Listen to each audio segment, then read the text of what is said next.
to send Jacob to her brother's place. Right?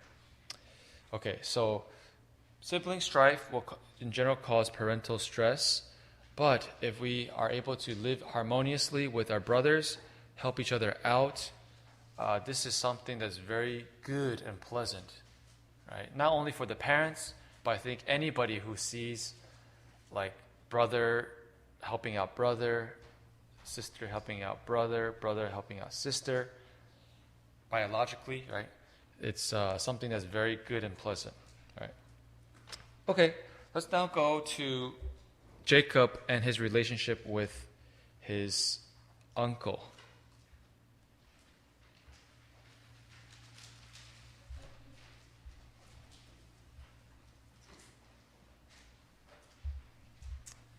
His uncle's name was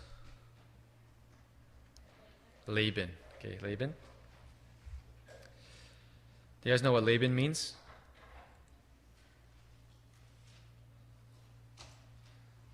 Laban apparently means white and glorious. Glorious. White, glorious, like pure in a way. But Laban was not so. Okay, but how long of a time did he spend at his uncle's place? About 20 years. Okay, about 20 years. We could look at Genesis chapter 31.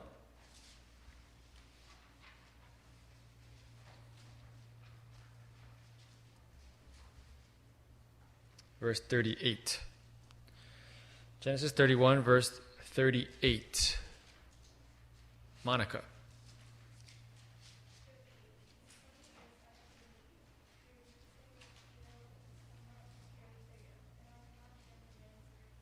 Right? So these 20 years, Jacob was with Laban.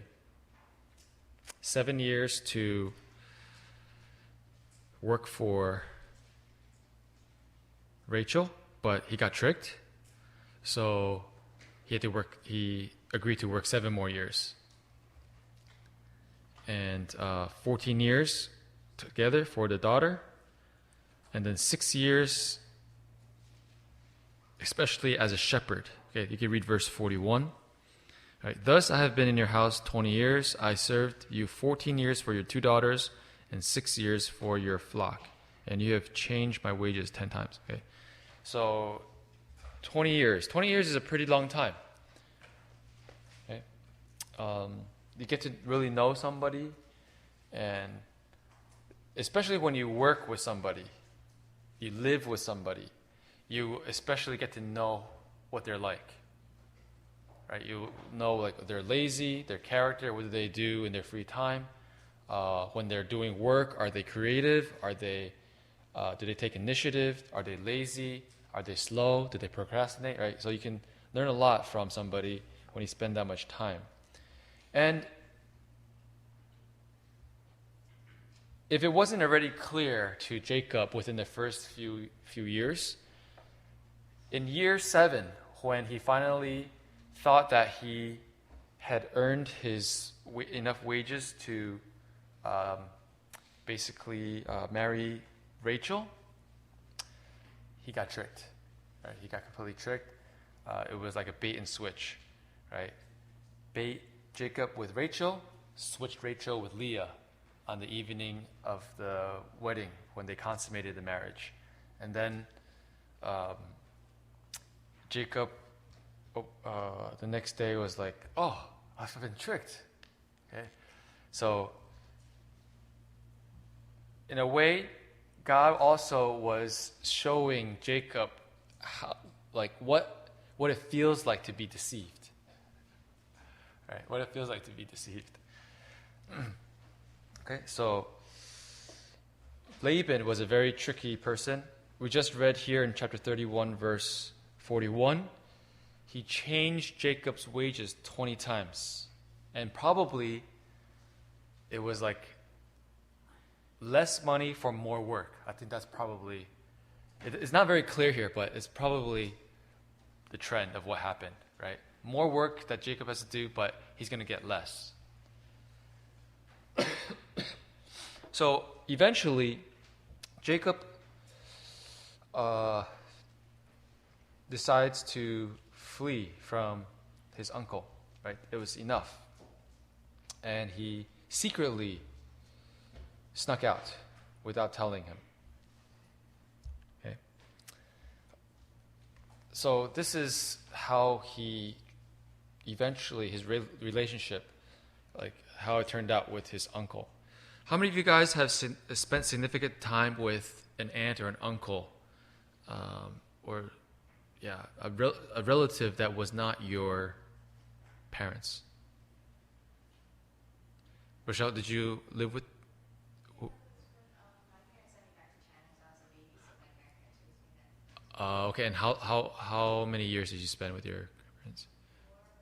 4 or 5? Okay. Do you still remember? Oh, okay, not really. So right now, are you pretty close with your parents? Oh, okay. Who else spent time with somebody other than your parents, significant time? Edward? Oh, okay. Well, what's your story like? Until you were 3? And then you were reunited with your parents or something like that? Oh, okay. All right. Okay, so that seems to be kind of common, right? Fairly common in some cultures, like some Chinese families, they do that, right? I've also lived with my aunt it wasn't really that long, but I've lived with her for a summer. When I was 14, my parents sent me to Taiwan to learn Chinese, and I went there all by myself. It was really, really new experience and sometimes scary, but I just kept on praying and asking God to guide me. And I lived with my aunt and uncle for basically like 2-3 months. Okay. When you spend like time with a relative, sometimes if things,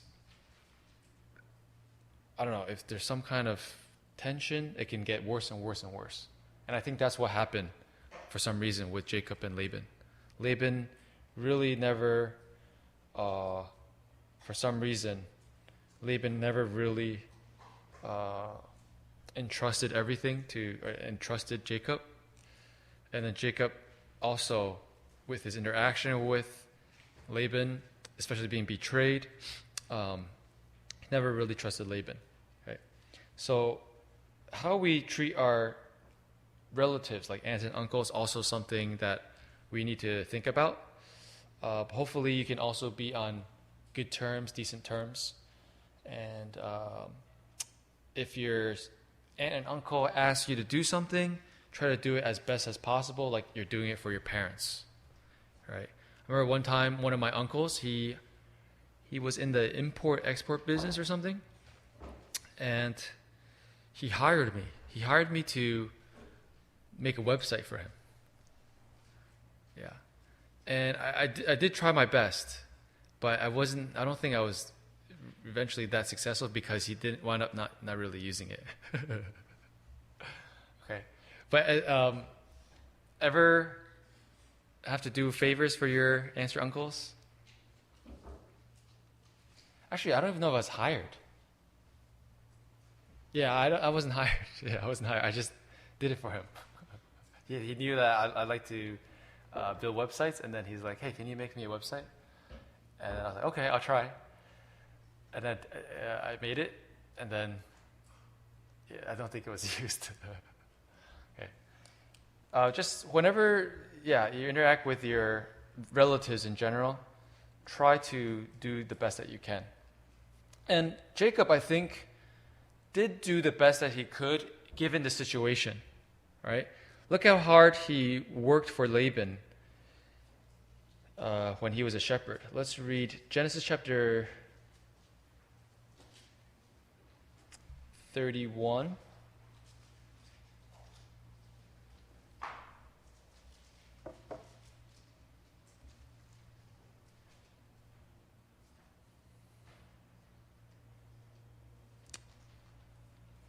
It's not this verse.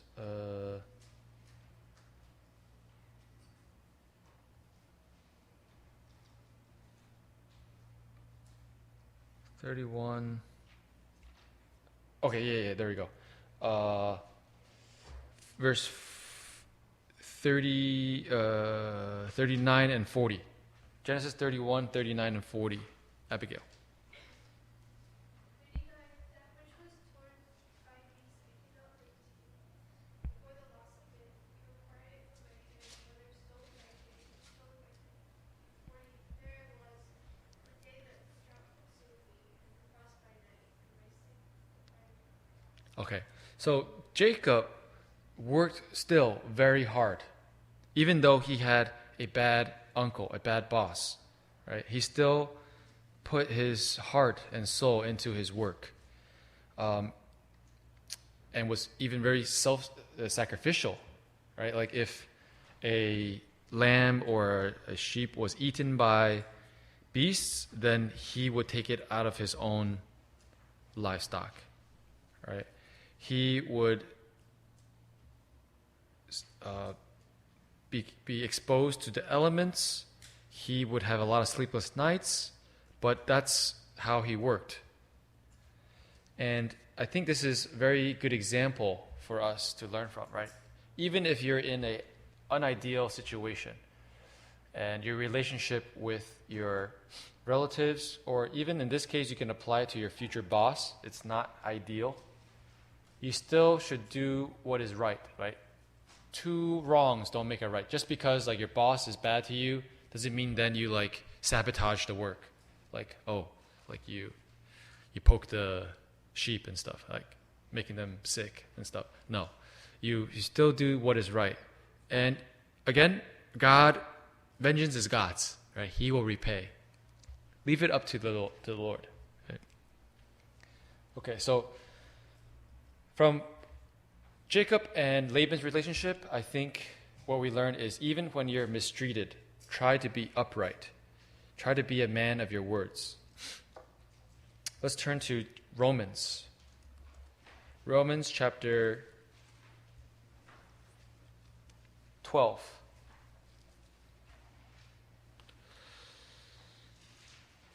Excuse me.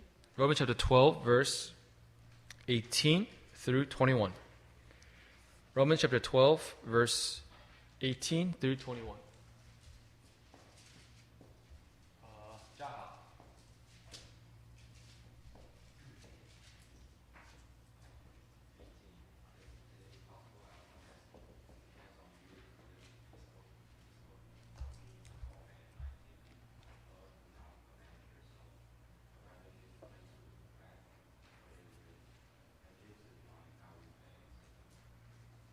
20 and 21.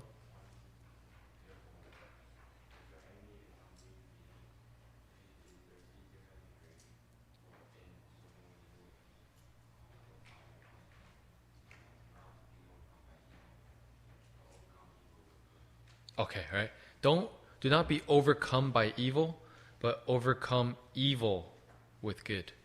Right? So I think Jacob was on that track, kind of. Right? Yeah. I think he did the best that he could in the situation that he was.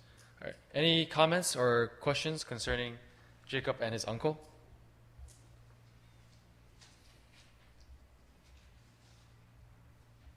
Okay, let's move on. Jacob with his wives.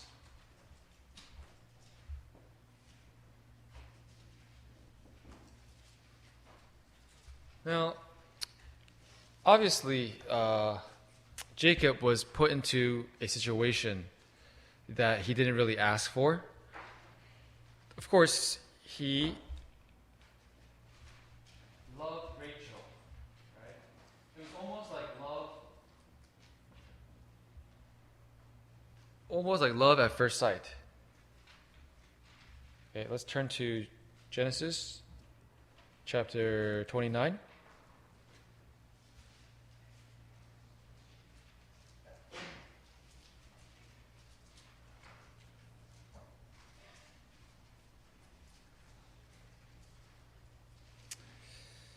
Let's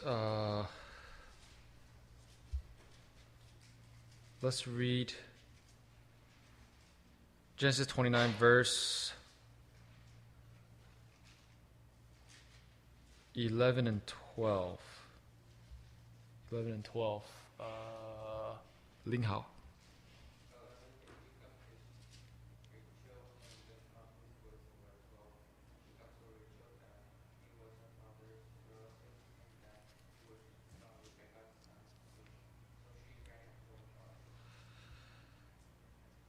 Okay, let's also...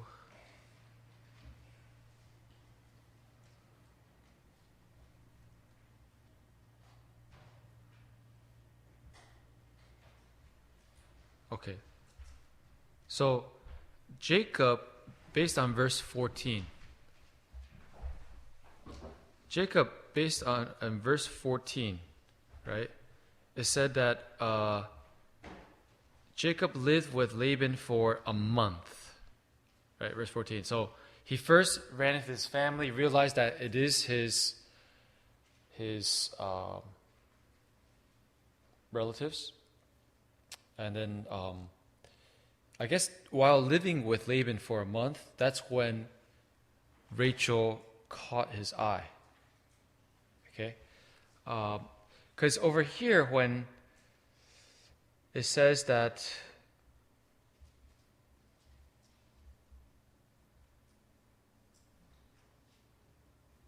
in verse 11, then Jacob kissed Rachel, right? I don't think that was necessarily out of romantic love. I don't think that's out of romantic love. Okay, that's like, just like, these are my relatives. I've been looking for them. And that's like the greeting. But after a month of staying there, Laban is basically thinking, hey, how come Jacob is staying with me for free? Right? For free? So, because you're my relative, should you therefore serve me for nothing? And he asked Jacob, what should your wages be? And then that's when Jacob says, I will serve you 7 years for Rachel, your younger daughter. Okay. So back then, and also still in some Asian cultures, there is something called what? The dowry, right? A dowry. A dowry is basically like some type of possession, some money that a husband, a groom would give to the father of the bride or the parents of the bride, kind of as an expression of gratitude for raising this daughter, right? This lady, and it's like because what happens? The daughter is married into the groom's family, becomes the daughter of the new parents. You understand? So like this dowry is kind of like a kind of a payment in the sense that they're losing a daughter now. They're losing a daughter. So it's kind of like, thank you for raising them in a way, right? Thank you for, I think that's the type of mentality. I'm not too sure exactly, but I think that's what I understand. Anybody know more about this?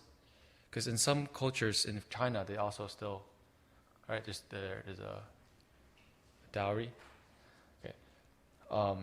But anyway, Jacob, why did he say 7 years? Because that probably was an appropriate wage or amount, right, to work for and to be able to supply a dowry for Rachel.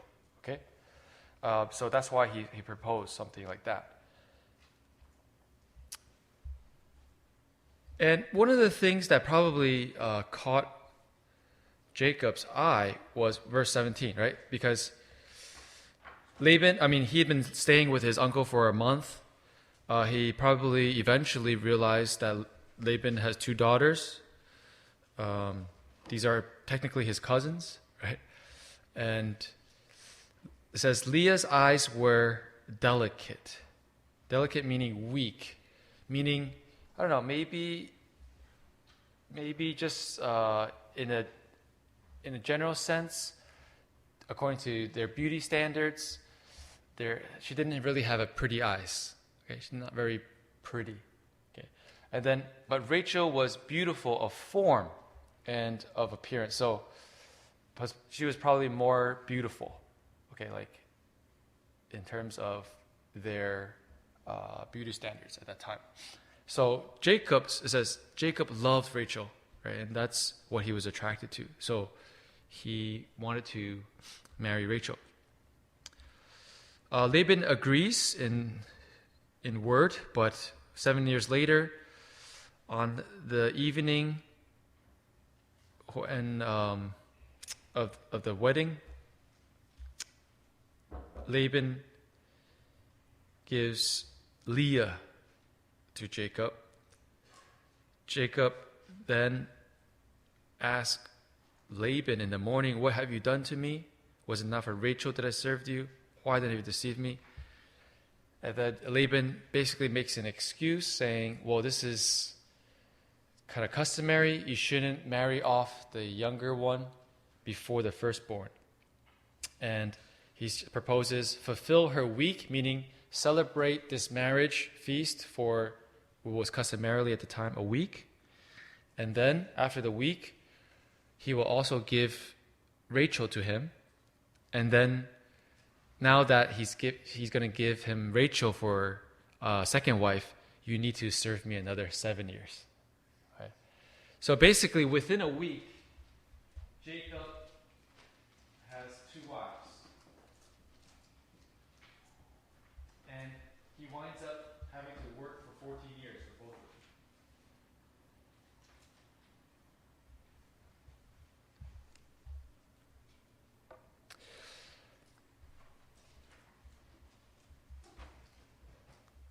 And now that he has 2 wives, there's also tension between the wives. Like I said, in every family in the Bible where you see there's multiple wives, they didn't really have a very pleasant family life. Okay, let's read verse 31. Genesis 29, verse 31. Rochelle.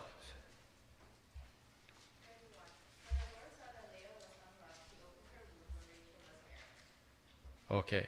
When the Lord saw that Leah was unloved, or even another translation is hated. Okay. So basically, how did Jacob treat his 2 wives? Of course, he gave Rachel all his affection. Leah was like almost ignored, right? Almost cast to the side, right? But still, she was his wife. God still had mercy on them, and Leah wound up being the most fertile. Okay, so Leah, how many sons did Leah give to Jacob? 6. Okay, 6.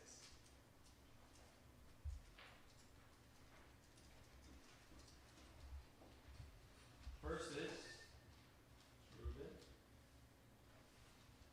then Simeon, Levi, Judah. Right? That was like the first batch. First batch. This is up to verse 30, from verse 31 to 35. That's the first batch. And then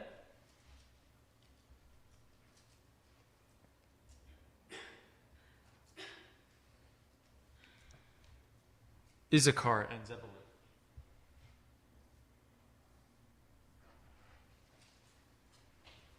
The second batch.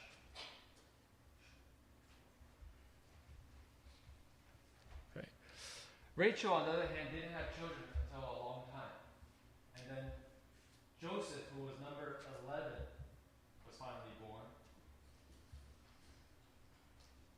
And then Benjamin, right? Benjamin. And then she died in childbirth, Benjamin.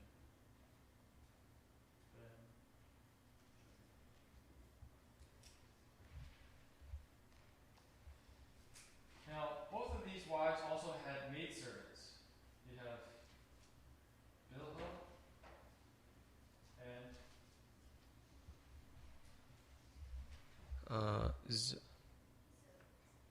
Zilpah. Right? And at first, Rachel, when she saw that Leah was giving birth very easily, it says Rachel envied her sister. And then she's very like dramatic, a drama queen. She's like telling Jacob, give me children or I'm going to die. And then Jacob says, well, the children are from God, right? So Rachel is the one who proposes to give her maidservant Bilhah to Jacob as like a wife, right? And so she eventually gives birth to Dan, right? Which means judge. And also Naphtali. All of these names have meanings that you can look up, right? Dan and Naphtali, their names are kind of like out of anger, I would say, right? Because Rachel was saying like, oh, God has judged my case, right? So he has given me a son. So he called him Dan. And then Naphtali means I have prevailed. So she was thinking, okay, now I have a second son to give to my husband through Bilhah, and therefore his name is Naphtali. Leah, after the first batch, saw like, oh, it seemed like she was not as fertile anymore. So then she also was fighting and trying to win Jacob's affection. Gave her maidservant to Jacob as a wife. And then called them what? Gad and Asher. Gad and Asher.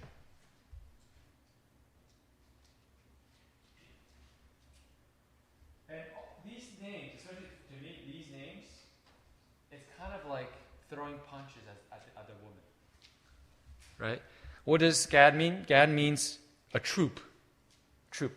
Like it's her, kind of like her fifth son. So like, hey, look what I have. I've got a troop. You only have two, and they're not even yours, really. Right? And then after Gad was Asher. Asher says, I'm happy, for the daughters will call me blessed. So Asher means happy. And to me, it's kind of like throwing punches or slaps at the other sister. Okay. So Jacob's relationship with his wives also didn't really help the situation, right? Because in general, I don't think you really see Jacob showing any attention to Leah, really. Okay, and then, of course, when Joseph was born to Rachel, he also heavily favored Joseph, the firstborn of his beloved wife. So that just kind of added to the animosity within the family. Right? So what do we learn from Jacob's marriage life? I think first, what? Follow God's plan. One man, one female for marriage. Okay? One man, one woman. And then, of course, you should love your wife. Okay? So at least it seemed like he was decent in loving the one that he that was his beloved, Rachel. Let me see if there's something else. Okay. Any questions? This, by the way, I think it's good to memorize. It's good to memorize the 12 sons of Jacob. The SSC students did. J1 students did. Okay. So, make it easier. You don't have to memorize the order, but the order to me helps you memorize it. Right. So you have these first four, then you have these, right? Then you have these, then these, then these. Right?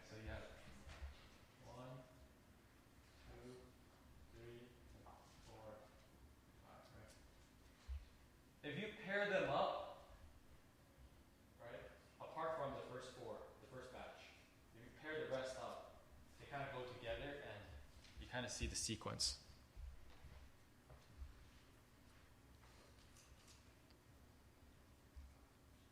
When's your test, by the way? Today? Okay, so it's not going to be a test. But maybe, I don't know, maybe it'll be a bonus. You only have like 2 hours or something. But in the future, it's good just to know it. Eventually, what happened? Eventually, Joseph's 2 children, Ephraim and Manasseh, they become part of the 12 tribes of Israel, where Levi is kind of taken out, right? It's because Levi then he has special status, right? He's special status. So this is now the 12 tribes of Israel. All right. Any thoughts or comments on Jacob with his wives?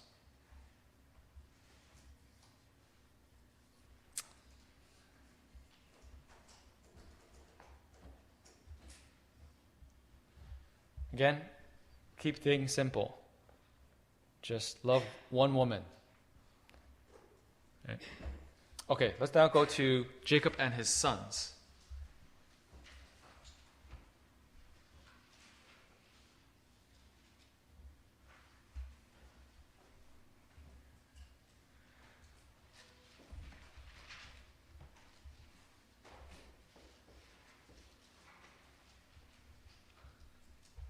Or plus daughter.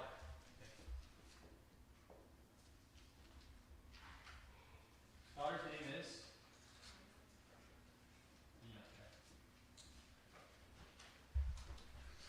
In general, I would characterize Jacob's fatherhood as like someone who didn't really have much control over his kids. There's a lot of unfortunate incidents that happened to his kids. And in a way, I don't know, maybe he wasn't that attentive as a father. I don't know. Right? What were some unfortunate events that happened to his children? Huh? Yeah, Dina got raped, okay? That's one really bad thing. That is in Genesis chapter what? 38. Oh, no, not this one. 34, yes, 34. And because of that, because she got violated, her brothers, which were good. Oh, by the way, which mother is Dina from? Leah. Okay, Leah. Yeah.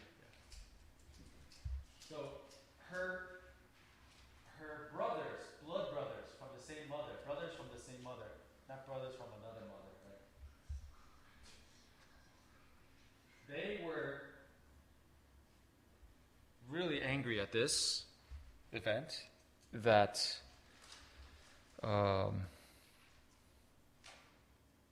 Shechem went and violated her. So what did they do?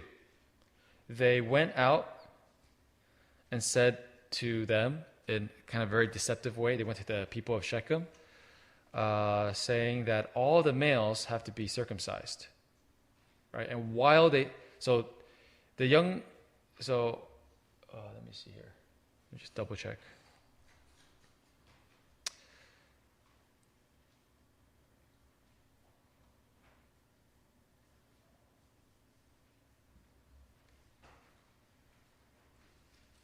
Okay, yeah. Right. If every male among your people is circumcised, then that's good enough of a dowry for Dinah, because Shechem wanted to marry Dinah.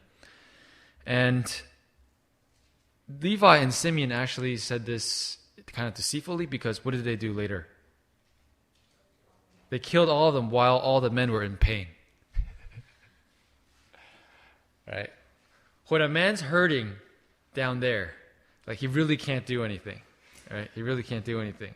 So like they took advantage of the situation and they killed every of them, killed all the males.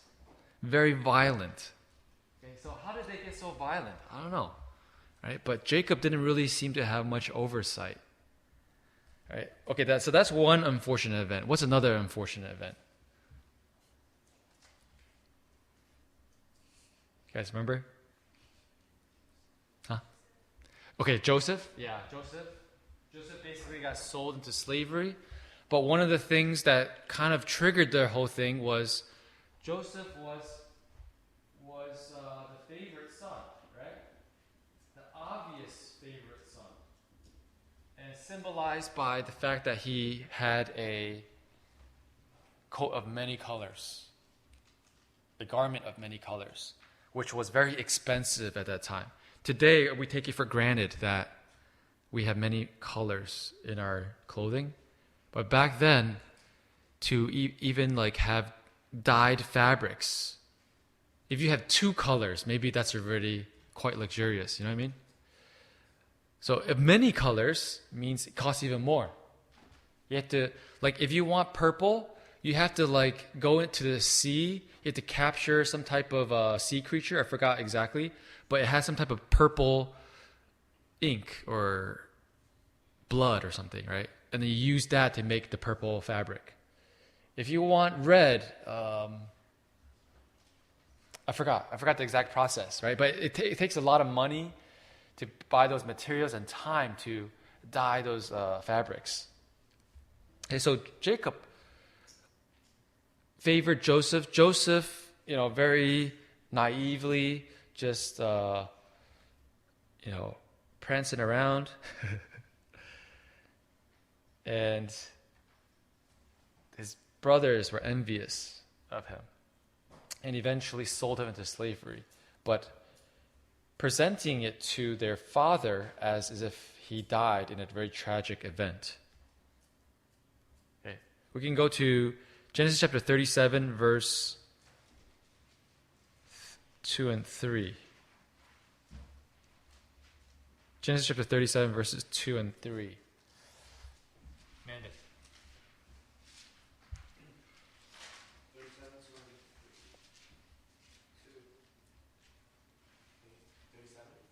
37, 2 and 3. So this is the history of Jacob. Joseph, being 70 years old, was feeding the flock with his brothers, and the lad was with the son of Bilhah, and the sons of Zilpah, his father's wives. And Joseph's brother lad reported to him to his father. 3. Now Israel loved Joseph more than all his children, because he was the son of his old age. Also he made a tunic of many colors. Okay, so Joseph himself was like a tattletale, right? He was with what? The sons of Bilhah. Who were the sons of Bilhah?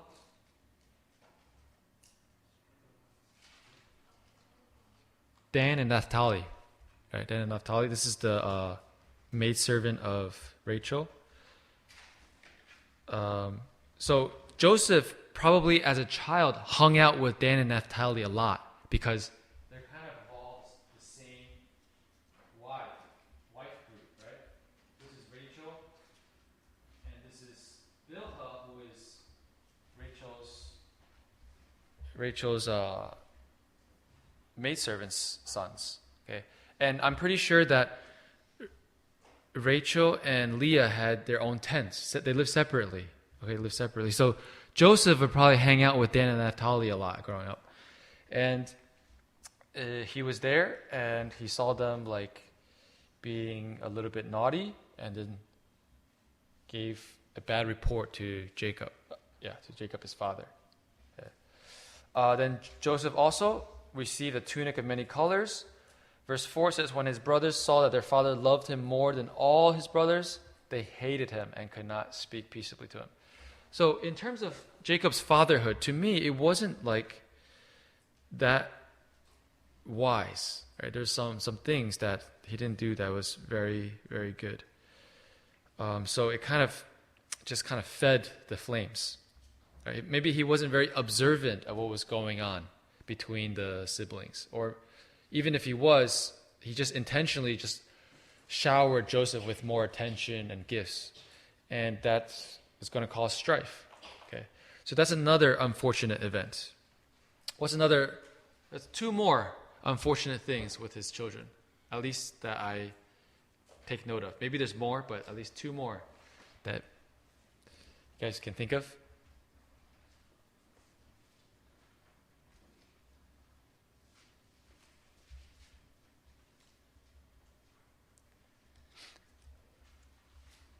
Genesis chapter 38 is one of them, right? Judah and Tamar. Judah is his son. Judah, what was he doing? He's like wandering around and basically visited a prostitute. Okay?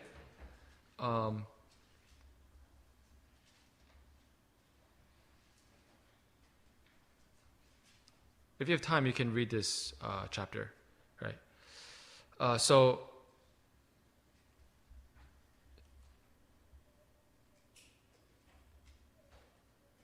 Eventually, this woman, Tamar, gave birth to a son. And,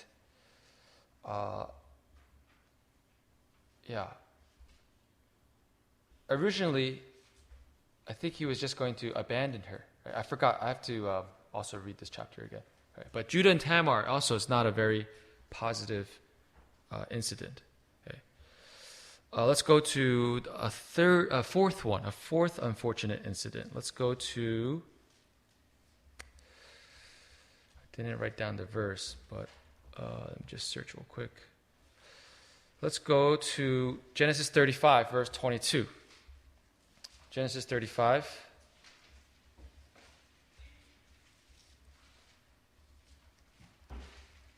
Verse 22.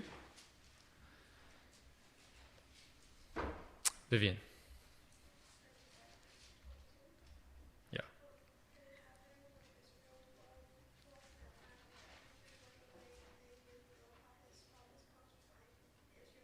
Okay. So, what's going on in this family? Reuben, he's the firstborn.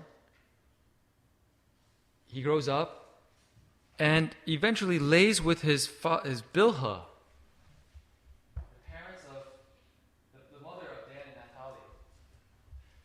Right? So this was something that Jacob remembered, right, and cursed Reuben for. So if you turn to Genesis chapter 49.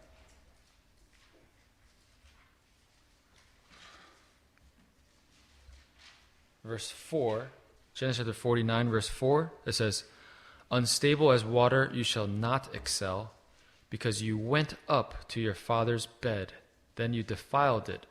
He went up to my couch." Okay, so Reuben, his life was not that stable. And this actually came true, you can say.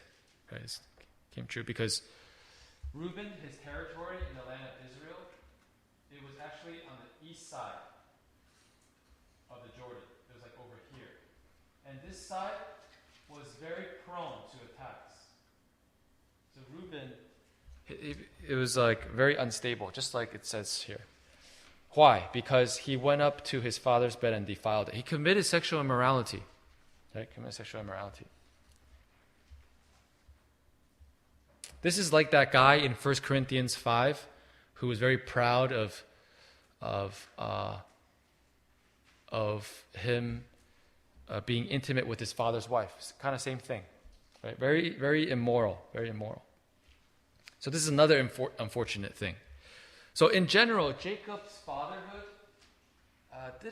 just didn't really have much control, right? Didn't really have much control. So I think this is kind of a warning for us in the future when we are parents. Let's turn to Ephesians chapter 6 again. Let's read verse 4 this time.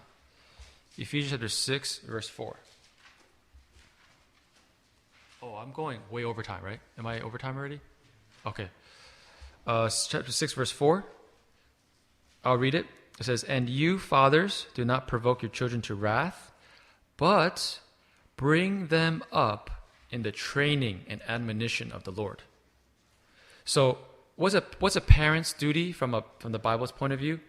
We need to bring up the children in the Lord, in the training and admonition of the Lord.